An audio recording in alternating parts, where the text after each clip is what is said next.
I would like to welcome today my guest, Paul Iarrbino, who is an individual that I think will really, our listeners will really gain some insight from due to some of his projects that he's working on currently. So welcome, Paul. Thank you. Thanks, Gary. And so I always ask two questions of every guest because aging is such an important issue for me. What generation are you associated with? Well, the short answer is the baby boomer generation, because I was born in 1962. I just turned 60 last month. Oh my God. But the longer answer is the boomer generation is so long. It's a big, it really encompasses, I think, more than a generation. And I'm on the younger end of it, but I probably most affiliate with the boomer generation. Yeah. And we've had guests that are like you on the younger side of the boomer generation. And honestly, I do believe that they have different traits than the older boomer generation does. And that comes out in our discussions quite a bit. So do you have a personal philosophy on aging? I think I do. I think I learn a lot from my elders. And so, it's interesting that we're talking about this because I think the older boomers have actually helped shape my vision, my view of aging. And I like to think that I'm in the best stage of my life right now that I'm sort of semi-retired. My philosophy is that it's real important to step into who we really are, our authentic selves. And I think aging allows us to do that. Right. So I know that the personal philosophy of aging, has it shaped your work or your projects or your transitions? Absolutely. I worked in the field of aging for almost 30 years, and I wanted to, but I was a bureaucrat, but I really wanted to do more artistic, more creative, more storytelling. And I was able to do that a little bit towards the end of my career, but my focus really is on aging, especially LGBTQ plus aging. So I think that I try to get the stories out there that are not the sort of standard, sort of cookie cutter, stories of aging, the good, bad, and the ugly. So I think that has shaped me. And I also feel real importantly about getting other communities, stories out there. So people of color, people from marginalized communities. And there's also a lot of overlap between these forms of identities, but definitely older adults and LGBTQ older adults is definitely where my main interest lies. Right. Do you think there's a common theme across all the aging populations, the different communities on that, including GLBTQ plus, marginalized communities? Is there a common theme that goes through all of those aging communities? I think there is and there isn't. I think there is in the sense of, I think that we all want to sort of like age in place. We all want sort of like, a chance to be healthy. We want access to, food and shelter and all those things that just kind of make us as people, and to be able to demonstrate who we are in this world. And at the same time, it's not an equal opportunity paradigm. So many people who are lower income will often say, well, I would love to have something age friendly. I would love to have sidewalks. I'd love to not be in a food desert. So income disparities plays a role in that too. So I'm really trying to pay attention to how maybe marginalized, and not necessarily marginalized because someone's a person of color or someone's LGBTQ, but just also income. Right. It really impacts us and how we can sort of live our best lives. And I find that in my occupations doing that as well. The interesting thing is have better systems here in the Northwest, Oregon and Washington. I have relatives down in the Texas, Oklahoma area, and they are far worse in aging than we are up here, primarily because of the income level. And so I think we all need to be out advocating for those services to be brought about and to be included with the basic rights. I totally agree with that, Gary. And I think we're very fortunate to be in the Northwest because I've heard those same stories. And at the same time, one of my areas of interest, which may be the next book I write, it's focusing on how to age creatively. So for example, I have a friend who's 80 years old who lives in Bellingham, Washington, and he's on a very fixed income, Social Security. He gets SNAP benefits, and he hires someone and he also gave up driving this year because of safety issues. So he has someone that was working in his yard, he hired, and he's like, hey, could you take me to Winco every couple of weeks? And so they've developed this kind of rapport. And I was just talking to him last night, and he's like, he goes to Winco and he has 2 lists. And he's like, here you go, Christian, you go over there and I'll take this. And it's just a beautiful thing where he kind of had to put himself out there. And he's working with this gentleman who's going to college, and he seems very interested. So I'd like to sort of capture those stories of just like, yes, he has a fixed income. Yes, he's not driving anymore. And he takes the bus, it's free up there, but he can't lug those heavy groceries, you know? So he has this like once a month or twice a month. So that's the kind of resilience that I like to see happen, and sort of thinking outside the box. Exactly. And do you think that the integration of new services, such as shopping online, doing those, have added to the ability of us to stay in one place? Yes and no. I also see it through the lens of my aunts who are Filipino, and English is not their first language, and technology is just a huge, disconnect. And so I will often, with their permission, I have access to their medical records. I'm in their sort of network, because if you aren't on the computer nowadays, then you really struggle, because they're like, well, I'll just call my doctor if I said, well, they're really busy. And, with COVID, there's just so, I think that there's been a lot of disparities. And it's one of the reasons why I wrote this book, is that not everybody has access to technology. Not everybody has access to good technologies. But I think as the younger people come up and age in place, I think it's going to be a little bit easier. Well, I think it's certainly going to be different because they know how to work the computer system much better than I do. But so how has your personal journey evolved that has led you to this point in your life? That's a great question. I think I was very engaged in my aging career, and I have wonderful colleagues like yourself and others. And so that was just a positive experience. And I think, as I mentioned earlier, I just wanted to go a little further and sort of figure out what that path is. And when I retired, relatively young, I just wanted to sort of just be. And it took a whole year before I started like figuring out what that might look like. And it's evolving all the time. So it's really trying to look at aging a little bit more differently, and sort of getting out of my own way. Did you find it more a freeing experience after you retired and aging? Absolutely. Absolutely. It was so funny. By the time I retired, when you work in government, there's just so much bureaucracy, and it's not anyone's fault. It's like, so when I left, I found myself saying, it must bring me joy. I'm not going to work on that unless it brings me and others joy. No.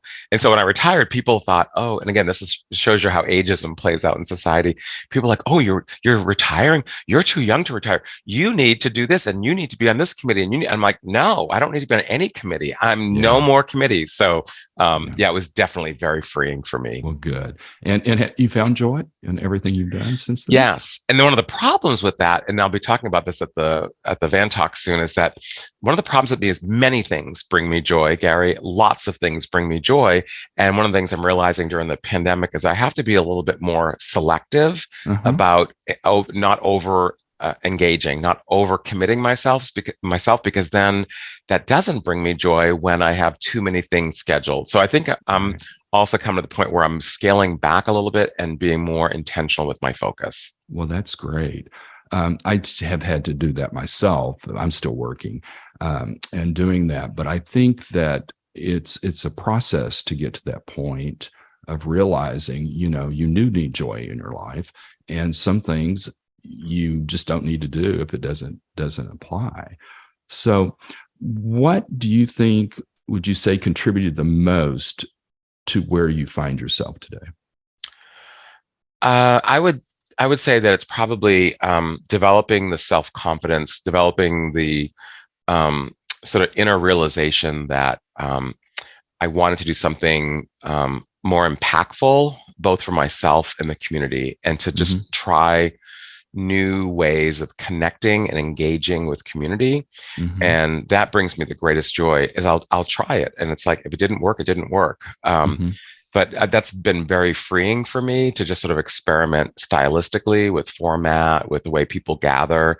And especially now with COVID, many of the things I'm doing are now going away from virtual to back in person or Right. live streaming. And so it's interesting, I think, just psychologically to see that people don't gather in the same way.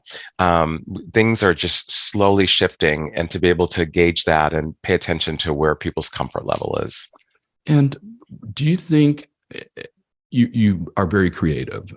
Uh, did you have that creativity when you were working, or was it there? And how did you express it during that time? Yeah, I think I definitely did. I did a lot of the educational stuff for the county. I did a lot of like LGBTQ 101 for Mm-hmm. staff. I did a lot of great work, and that's one of the things that I think was my hallmark, is that when I retired, I already had a group of colleagues that said, "Oh my goodness, you're retired. Can you do this for us now?" So I've done a lot of work with like Right. AARP Oregon and other counties, even the county I worked for, because I think it was kind of. I find that storytelling is truth telling, and so there is a certain amount of how do I say, like, there are some barriers that are lifted when people sort of just get to tell their story and then feed that into like the demographics or feed that into like what's happening. So I think that was my sort of calling card. I was able to do that, but it was sort of like that and about 47 other things. And so it was just always that kind of scrambling. Absolutely. So I've heard the word tribe mentioned, especially with the younger individuals and having their tribe together. And it's an interesting word, an interesting concept, but I think as we age, we need to have those support systems in place as well. So have you alluded to that earlier about having colleagues and support on that. How does one build that type of tribe or support in their lives, do you think? I think it's a lifelong process, and it's one of the things I've been reflecting on a lot lately. Is I have this. The working title for the new book is going to be called like The Bossy Pants Guide to Aging. It's like we have to be bossy pants. We have to be putting ourselves out there. We have to interact with different generations. We have to maybe do things that take us out of our comfort level a little bit. So I think it's a lifelong journey, but I feel like as we age, and this is one of the frustrations I have in living in an ageist society, is that we Right. kind of become invisible. And, it's very easy to be dismissed. Like, we're out of stock on that, sir. It's like, like you're not treated the same way, and it Yeah. feels disrespectful. And I think there's a lot of messaging around there, like when you go to the store and they have all this new funky technology and you put your card in, they say, well, you're supposed to do this and that. And then, and it's like, it can be a little intimidating. Right. But I do find that when we gather, especially when I pull together older adults that have never met before, there is this kind of chemistry, this kind of magic that happens. And many of those folks are friends now, where because they're leaning into some vulnerabilities, they're talking about sort of finding their power, finding their place in this world. And it's a very sort of intimate, personal journey. And that's been really beautiful to have that happen. So Mm-hmm. I feel really good about that. And even through some of the virtual groups I was doing during the pandemic, some of those folks are friends now. They call each Yeah. other, they gather. But I think we don't have a lot of good opportunities right now for older adults to do that beyond sort of like the senior centers and things. There are some, but I think things are changing. Yeah, I think aging is one of those interesting processes. My mom's 92, she'll be 93 in November. She doesn't see herself as old at all. Well, I don't want to go down there and sit with those old people, is what she told me the other day. And I went, well, Mom, you're probably one of the older ones. Oh, no, I'm not. The rest of Yep. the table mates are all in their 93, 94, or 96. And I went, well, yeah, but I think it is a perception out there with younger generations, especially, that just because you have white hair or no hair and you're a little older, that we're discounted Yes. Yeah. as individuals. And I think that's becoming more and more prevalent as we go forward. But we do have a lot of wisdom, and you've certainly tapped into your creativity to do that. So storytelling is something that you've done for a while. And you have what we call our bold voices. And how does that fit into your vision, your overall vision for you? Yeah, it's kind of an extension of myself in a way, in terms of really collecting my values and profiling these often unheard voices or underrepresented voices. And so I retired in 2016 and I dabbled in storytelling and I did some stuff, but it wasn't until 2018 that Our Bold Voices was formed. And our very first show was profiling women on International Women's Day. And of course, Stacey Rice, who was a recent guest, was one of those women. So it was really this chance. And all these women didn't know each other prior. So it's kind of what I was saying earlier, that we did a lot of work together. And during the whole Black Lives Matter, when it was really fresh, I'm like, we've got to find a way to elevate these voices. And I had art grants that were on hold because they said, well, you can't do anything right now until COVID's over. Well, how long is that going to take? So I was able to seek their permission. I was able to do a couple of productions, and one of them was on Black Lives Matter. And we had three people of color talk about their experiences, and we had it in a webinar, and people got to ask questions. And it was just so remarkable to have like these community conversations when everything seemed to be imploding around us and there was so much division that, well, we have three people of color right here. Why don't we ask them? And they put themselves out there in a way that I was so pleased to see. And what was strange about that is I had some storytellers over, this is during COVID, and I had little clusters of people, and I planted the seed with one person and I said, what if we did? And she's like, oh, I'll do it. And then 3 or 4 days later, I had another small cohort because of COVID, and it just came up naturally. And I said, what if we did? So anyway, that's how that came to be. I think stories, unlike facts and figures, just sort of like, tell me how you're impacted, because I believe that we have universal emotions. We all know what it feels like to be disrespected. We all know what it feels like to feel othered. And so it was a wonderful way to be able to tap into sort of what was happening at that time. And one of our storytellers, Joshua Thomas, who's amazing, he's told story for me many times, was reflecting on what it was like to be an African American man and seeing like this truck come by with these white guys, and like, am I going to be chased? Like, has like this physical, reaction. Like, am I going to have to run? Am I going to, be targeted? Am I going to be killed? And that's just, horrible. And at the same time, we have to let people know that this is something that people of color experience all the time. And so it just becomes so much more easier to integrate in the way that we see the world. So do you find that the organic type of process works better if it's through the organic process, as you were saying? Say a little bit more about what you mean by organic process, Gary. Well, the organic, you just allow it to unfold on its own. So that's what I mean by organic. Oh, yeah. Yes and no. So I have this thing in storytelling where I'll say it can be therapeutic, but not therapy. And so we have to sort of be mindful of the audience coming, and we don't want to expose people to something that can be traumatic. So we're always kind of look at that.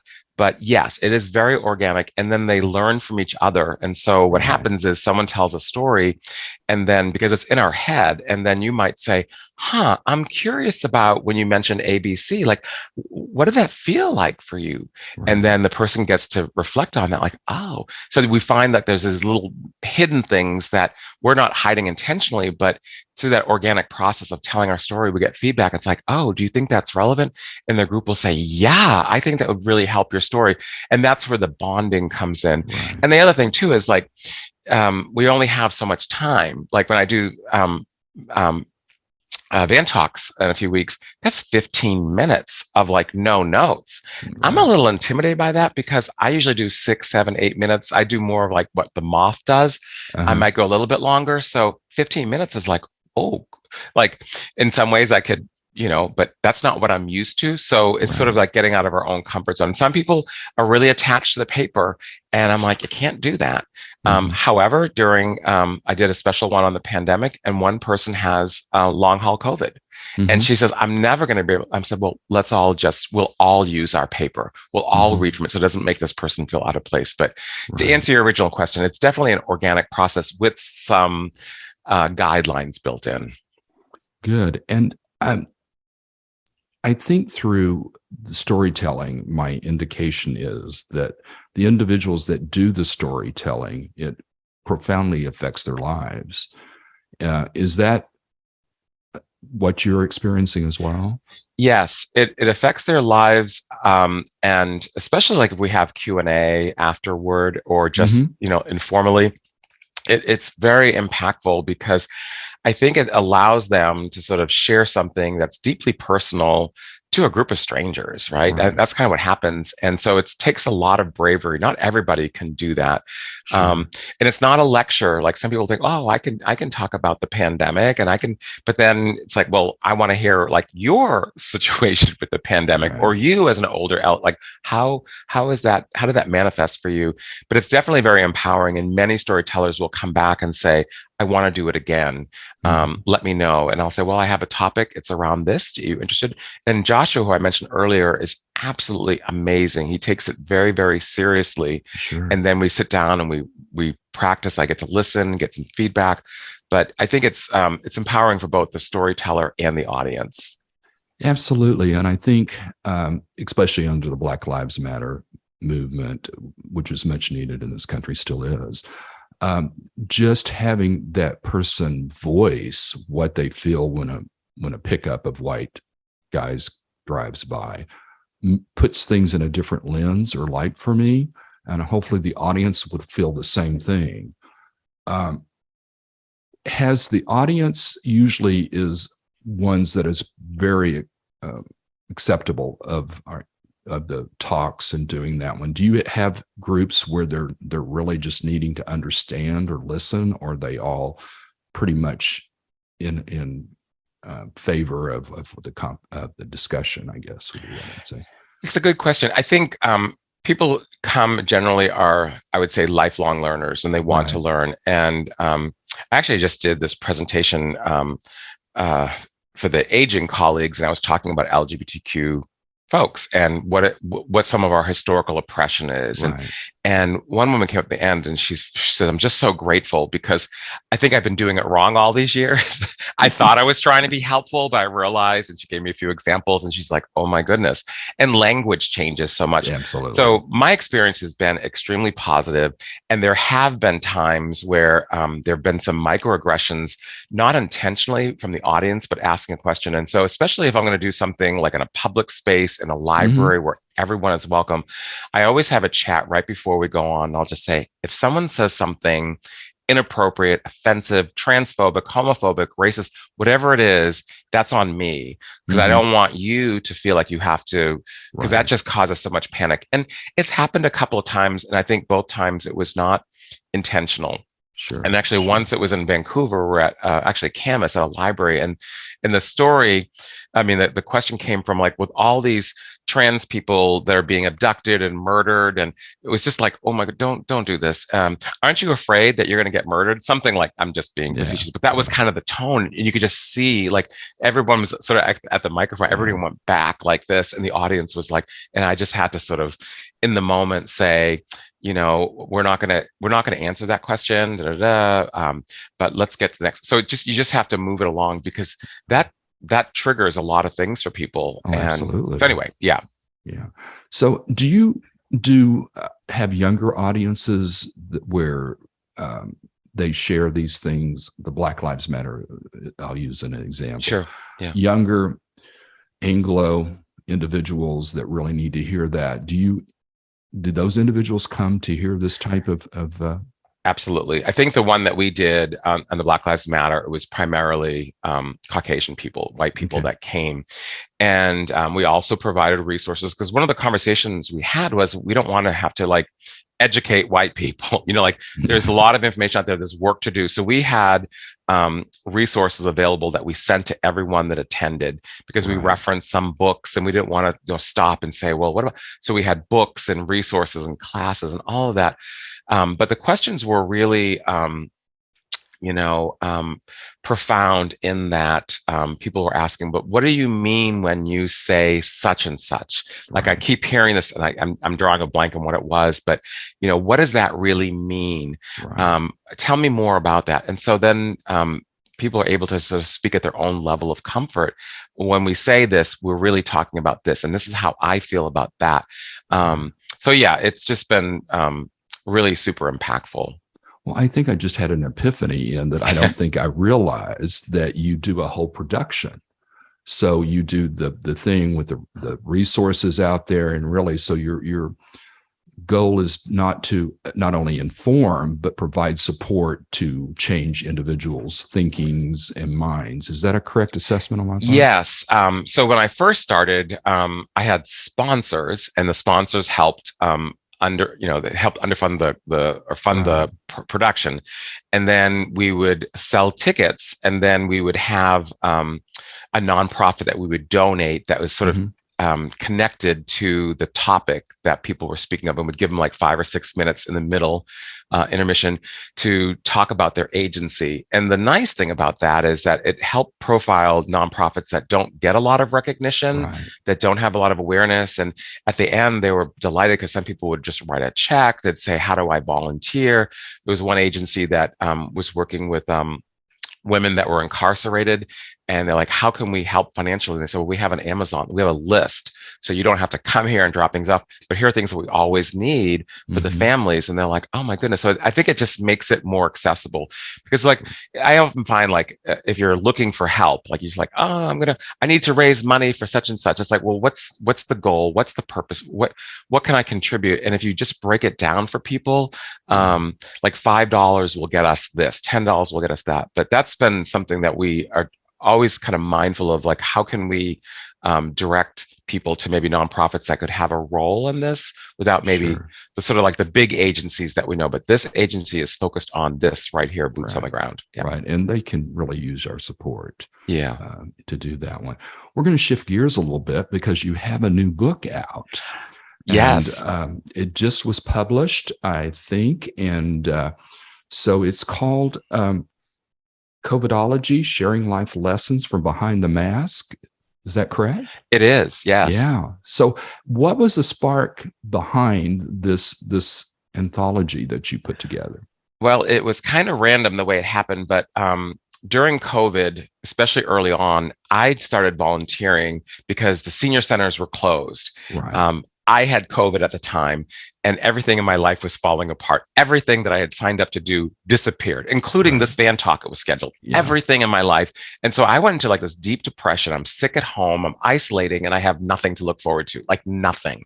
And so finally, was listening to my husband, because the room I'm in right now, my husband like instantaneously in one day had to start working from home, and he's an introvert unlike me. And I'm hearing him on the phone, he's joking and laughing, and I'm like, is that my husband? Does he have a work personality? Like, what happened? Who took my... So I was starting to realize, after like sleeping 18-hour days, because I was so weak, like maybe I need to sort of like interact with the world differently now, because everybody's on Zoom. So I pitched this idea to the senior center. This is like late March. And she's like, yeah, we've been wanting to get a Zoom account, and we were thinking about having some of this, because the center's closed now. So I bought a Zoom account, and I started offering Zoom groups to older adults. And I started with the Tuesday group through Hollywood Senior Center.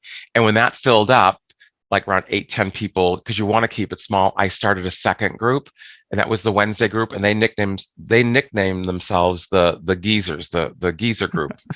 And I'm like, okay. And then I had a contract with OHA, the Oregon Health Authority, because I do storytelling with long-term survivors of HIV. And they're like, guess what? Like the governor says things are shut down, so unless you can do something. I said, well, I'm starting to get success with this. So I started offering it to long-term survivors of HIV that were already experiencing isolation prior to the pandemic. So long story short, I was doing 3 of those. And then I reached out to a director of an agency and said, what about the lower income people? I'm really concerned. And this person who I know and love said, Paul, like, the sky is falling. Like, we are trying to do AARP tax aid remotely now, and we need to get volunteers. And I said, yeah, but what about all of these isolated older adults? They don't have. So anyway, she said, send me the bullets. I sent her the bullets. And then 6, 7, 8 months later, she calls me and she goes, guess what? We now got some pandemic funding. It was supposed to go out like earlier in the year. And she goes, you have 2 months to spend it. And we wrote you into the grant. Can you start this for us? And so we did that. We had seniors come to the closed senior center, and it was like probably against the law. Don't tell anyone, but we sat them down with younger, more experienced people, and we were able to get a cohort started. Now they have four of those going. So these have been going on for a long time. And so when you ask the question, what happened was, I was in this place, since I'm facilitating all these, I learned so much about older adult resilience. And not everyone in all the groups were older adults, but the vast majority were. And many people didn't realize how resilient they were. So I thought that might make a good book. So I just reached out to people, and we created an anthology that includes short stories and poems. And the stories are just like what we do with the oral tradition, with the beginning, middle, and the end. And then there was so much interest that the library started asking us to do this. So we went to Bend a few weeks ago. I actually drove with Stacy Rice, and we have an upcoming event at the Hollywood Senior Center next week, and the Beaverton Library. So it's kind of taking a life of its own. Sure. And the feedback I'm getting is that people want like a new volume. They're ready for more stories. And I'm just totally blown away. I just did it just because I just wanted to see what would happen. And now it's kind of out there. So is there a common theme among the authors in the anthology about their experiences behind the mask and living with COVID? Yeah, I would say probably no. I mean, because we're all individuals, and we've been affected by it so differently. So I guess the short answer probably is no, but I think what ties them together, in all honesty, is this, each person dug really deep and was really focused on like what that journey was like for them. And they're all so different, like, one of them, we had a death in one case. We had so much isolation.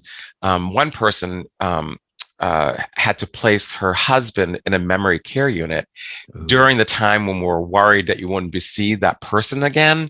And this horrible feeling of like guilt and not getting any sleep and all the things that come along with placing somebody in memory care. But then like this extra burden, like, what if I just drop him off and I can't see him again? And so I think they really focus, I think, on resilience, gratitude, connection to others, but they're all so different. And that's what's so beautiful about it, I think. Yeah. I was looking at the authors, and I have ordered the book, so I will be reading it. But I was looking at the authors, and I was going, this is really a wide range of individuals, age-wise. Everything is in there that gives you a different perspective. So did they actually come away from their stories with with being impacted by the lessons that they learned during COVID? Yes. And what's interesting is that no one knew each other prior. So it's similar to the other events. I just reached out randomly. Not everyone, they're all from different sources. I've done storytelling events before. So like Stacy, for example, I knew through storytelling. Jameson Green, who's from Vancouver, also through storytelling.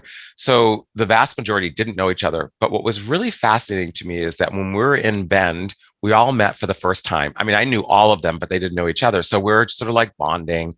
And then the moderator started asking us questions. And what we figured out was that was our truth at that time. That's where we were when we wrote that story 6, 8, 9 months ago, but we've morphed since then. We've changed even more. And so one of our storytellers who has asthma was just so panicked. And this person travels the globe for his Mm-hmm. work. And it's like, I don't know if I could now. He's like, I'm so glad we're back to things now. And so he had more of like, I don't think I'm ever going to travel again because of this thing. Mm-hmm. And now it's like, yeah, I'm traveling with caution. And even myself, my story that I told was true at that time. And then there's been other developments since then. So if I was to write the story today, it would read very different. But to answer your question, yes, I think there's each person really spoke their truth at that time, and it's pretty powerful.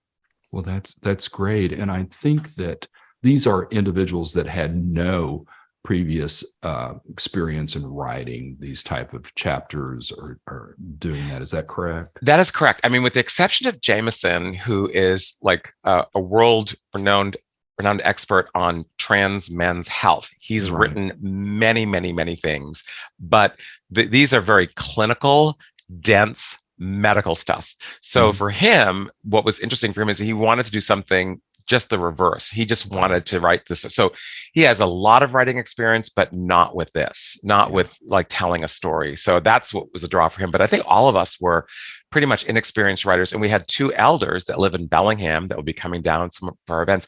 They were the storytelling coaches. We all, myself and the two of them, we worked as coaches to say, what do you mean by that? And even some of the grammatical stuff. And even Jameson, who is very good, he'd put these long sentences because he's used to doing that. I'm like, this is not a clinical journal. So it was a lot of back and forth, but they're shaped really beautifully, and they're also different, and it's an easy read. You can read it like in probably one or two sittings. Oh, good.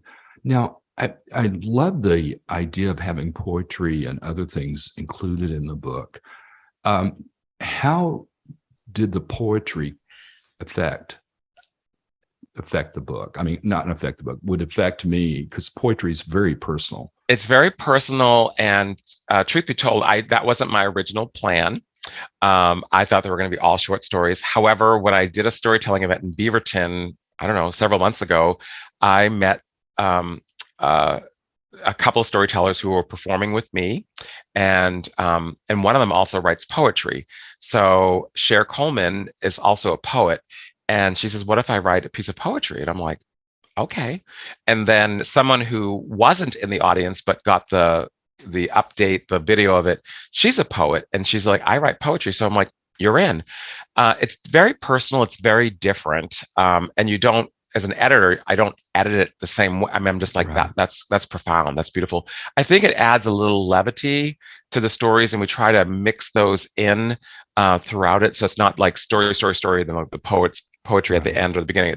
They're kind of intermixed in with. So we have three. Well, actually, we have three poets, but we have a total of, I think, maybe 6 poems. Oh, how cool! Because some of them wrote more than one poem. Yeah. Yeah. Well, I just found that to be interesting, but what an impact that would have on the book, I'm sure. Yeah. So, did the differences of your individuals within the group make for a deeper, richer experience for you as the publisher? It did. It really, really did. Because when I would read the stories at first glance, I remember I'm like, oh my goodness, this is powerful. This is amazing. And one of our storytellers, he's the youngest one, Weston Anderson. He wrote it with sort of like this kind of sense of humor that it's not in any of the other ones. There may be some humorous pieces, but it was actually really intriguing. It was like almost like reading a children's book. It was this kind of this mystery that's going through, and it has to do with the package. And I won't say more than that, but it's like, what's in the package? Like, we'll never know. We're not supposed to open it.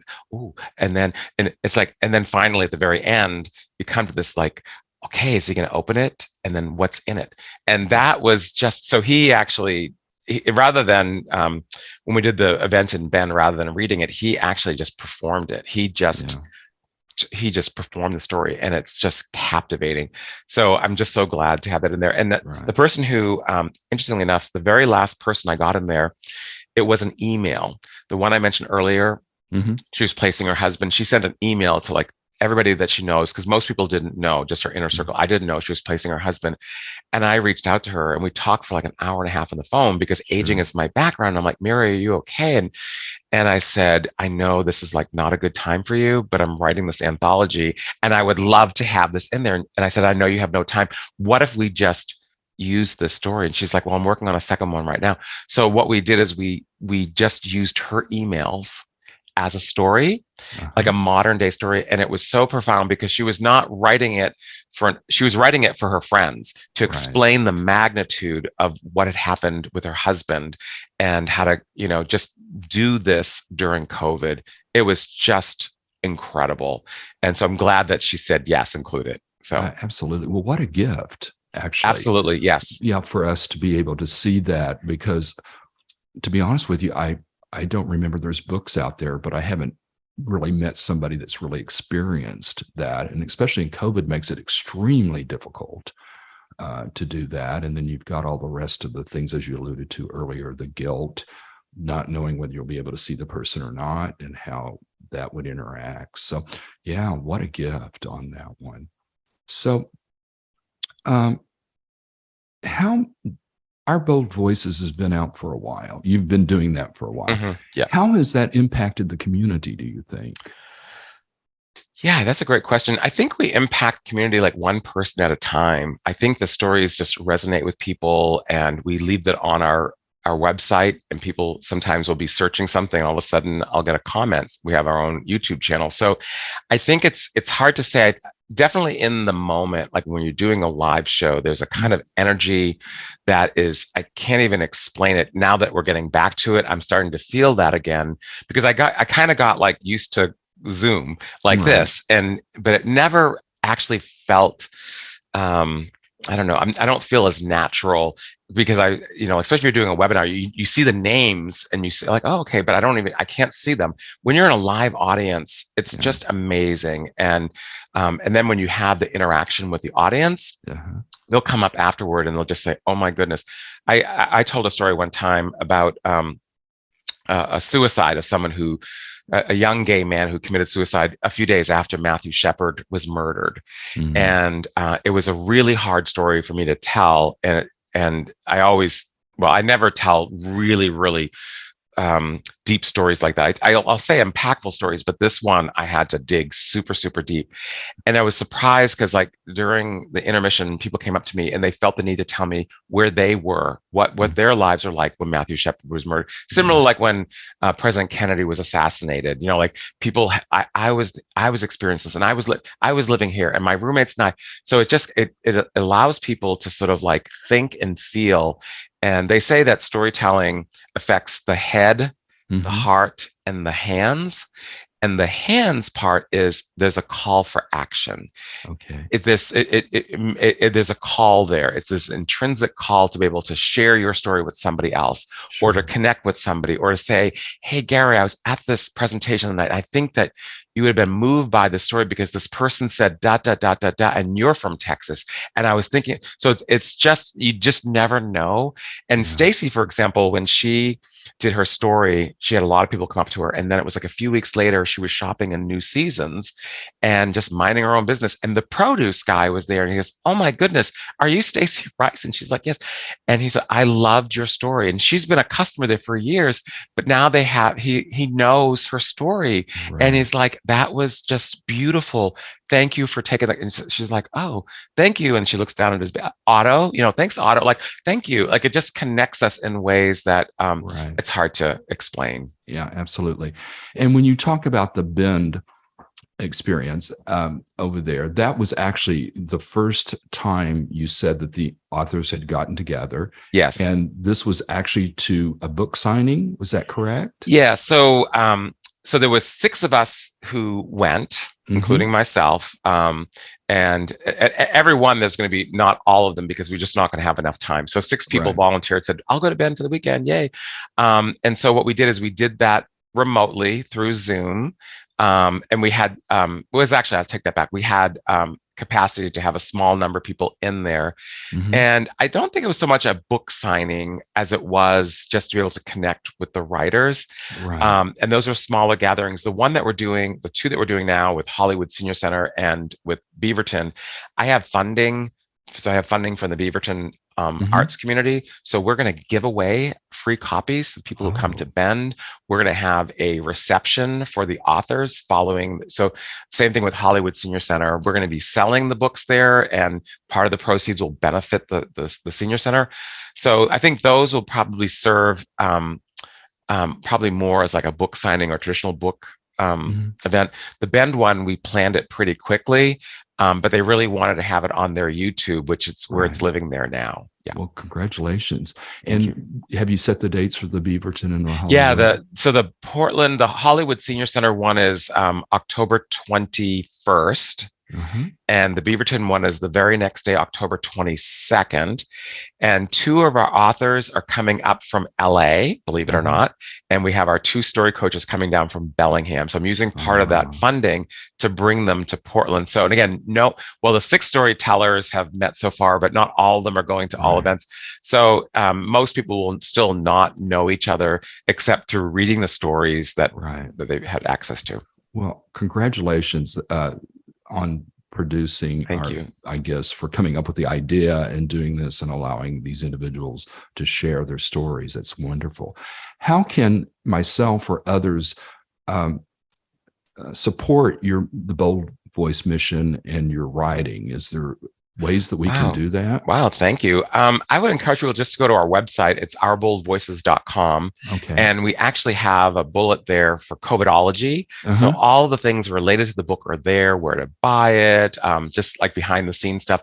And then we also have an author tab there. So if you want to Ooh. find out, like if you want to see a picture and a bio for each of the authors and bios, it's there. Mhm. And again, most of them are Northwest writers, a few from LA.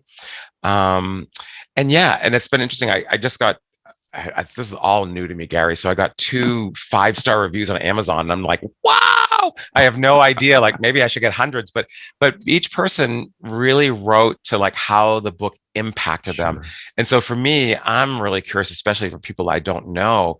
It's like, how did the book impact you? And if it did, how so? And Yeah. that's the part that I'm always sharing with the writers because it was this collaborative effort. Yeah. Actually, I went on the website and looked at the authors because it was just so fascinating to me to see the differences and the individual stories of the authors. So that was great, and thank you for having that up there. The last thing I think I'd like to say is, how would you describe the future for you and for future generations and our current generation? Wow, that's a big question. Um, well, I definitely think that all of that is related to COVID. I think COVID has actually um, has impacted all of us to some degree, one way or another. Um, my fear is that we're moving a little bit more towards this technology realm. My fear is that I used to just like going to a coffee shop and sitting Yeah. down and having coffee. And now we're seeing more and more of these drive-through coffee places. And like, what happened to the days when I started to sound like my father? Like, what happened to the day when we could sit down and have a cup of coffee? It's like, so I worry. I'm hoping that trajectory changes, Yeah. that we can actually get back to more community spaces. Sure. Sure. But I think I'm hopeful for the future. I think that we can learn a lot from each other. And I think the more that we can connect the generations, the better we're all going to be, because I think it's so easy to become detached and to Sure. get into our own little bubbles with people our own age. So Right. that's my hope for the future, that we can do more. One of the things that I'm finding interesting in my discussions about generation is the older boomer generation that experienced Vietnam, Kent State, all of that were very active back in their time. Now they're not. They've totally gone the other direction. And so, I'm saying, what happened to these activists of the boomer generation? Because I can remember they were out there as a kid, and I Mhm. was going, oh my gosh, to do that. So I'm hopeful that maybe the younger generation will pick up some of the activism that the older generation and join them. The older generation will join to make some changes in our country that we haven't in the world. But I certainly hope so. One of our authors, this is sort of an aside, but she is a lesbian, and she was saying that she has a lot of older lesbian friends, and they're always complaining, why don't the young kids come here and clean my gutters? Why don't don't they know that we stepped up and in the 1960s we marched? And so Carol, who's the author, says, well, what are you doing to attract them? Why do they want to come and clean your gutters? They don't even know you. What are you doing to put yourself out there? So I think it's again, as I mentioned earlier, we all have to get out of our comfort zone a little bit. My friend Jim, who's the person from Bellingham, he was one of our story coaches. The model that I explained earlier, it's like he just had to do it a little differently, and it works for him. And when he gave up his car, so many of his friends gave him crap for that. They're like, what do you mean? And he wasn't feeling safe driving anymore. He's got arthritis and a lot of conditions. He's not able to turn around. And like, he's just like, I don't feel like I want to drive. And a lot of his friends, especially one in particular, is like, are you crazy? He says, what if I have a medical emergency? You can't drive here anymore to get me. He's like, well, then call 911. I can't. But it's, again, we get into these little kind of clusters of people. We have to sort of just experience it a little bit more, myself included, right? Yeah, exactly. I am always challenging myself to mix with different generations. There's so much more to learn that way. Yeah. And I did a series on generations and spoke to the boomer X, Y, and Z generations. And one of the things I think that I found through that experience was just that. I asked those individuals, do you have friends and acquaintances, or friends primarily, among the generations? And they all did. And I think that's why they're successful in their aging, is because of that. So hopefully that'll be a lesson we can learn, Paul, as we I hope so. Yeah. And I'm not convinced that these like 55 plus communities, I mean, while there's some advantages to that, it's like, but then we're just hiding behind a gate with all the other people who are over 55. Like, how is that intergenerational? You know, so we have to sort of shake up the industry, I think. Yeah, you have to. Absolutely. Well, Paul, thank you so much for being my guest today. Thank you, Gary. And again, I'm in awe of the Our Bold Voices series that you do for that one and the book. Truly amazing. Thank you for that. Thank you. Good deal.